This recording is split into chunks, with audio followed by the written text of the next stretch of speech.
Hello అండి. ఈరోజు మా ఇంట్లో సొద్ద రొట్టెలు చేస్తున్నామండి. అవి ఎలా చేయాలో ఏంటో ఇప్పుడు మీకు చూపిస్తాను చూడండి. ఇలా సొద్దపిండి తీసుకొని కొంచెం కొంచెం వాటర్ వేసుకుంటూ ఇలాగా చపాతీ పిండిలాగా కలుపుకోవాలి.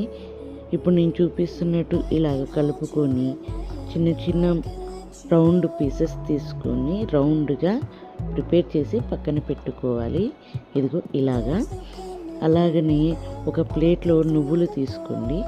నువ్వులు తీసుకొని ఇప్పుడు ఈ సద్దపిండి ఉంది కదండి, దీన్ని ఇలాగా ఇప్పుడు చూపించినట్టు ఇలా అద్దుకొని బియ్యపిండి తీసుకొని ఇప్పుడు వీడియోలో చూపించినట్టు ఇట్లా తట్టుకుంటూ ఉండడమేనండి.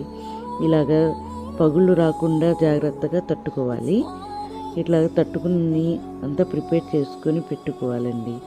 తర్వాత మనము స్టవ్ మీద పెనం తీసుకొని పెనం బాగా కాగాక మనం ప్రిపేర్ చేసినటువంటి ఈ సొద్ద రొట్టెని జాగ్రత్తగా ఇట్లాగా తీసుకొని పెనం మీద వేసుకోవాలి. ఇలా పెనం మీద వేసుకున్న తర్వాత కొంచెం సేపటికి మనకి పైన ఇలాగా చిన్నగా పొంగు వస్తుంది. అప్పుడు వాటర్తో మనము ఇప్పుడు వీడియోలో చూపిస్తున్నట్టు ఇలాగా రొట్టె మీద స్ప్రెడ్ చేయాలి.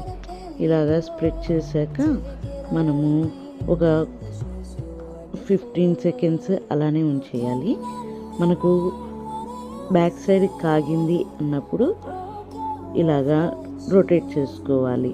చూసారా, ఇప్పుడు కాగింది కనిపిస్తుంది కదండి. ఇలానే బ్యాక్ సైడ్ కూడా ఇలాగే కాల్చుకోవాలి.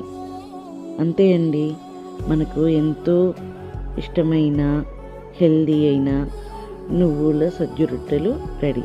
చూసారా, మా ఇంట్లో ఎన్ని రొట్టెలు చేసుకున్నామో.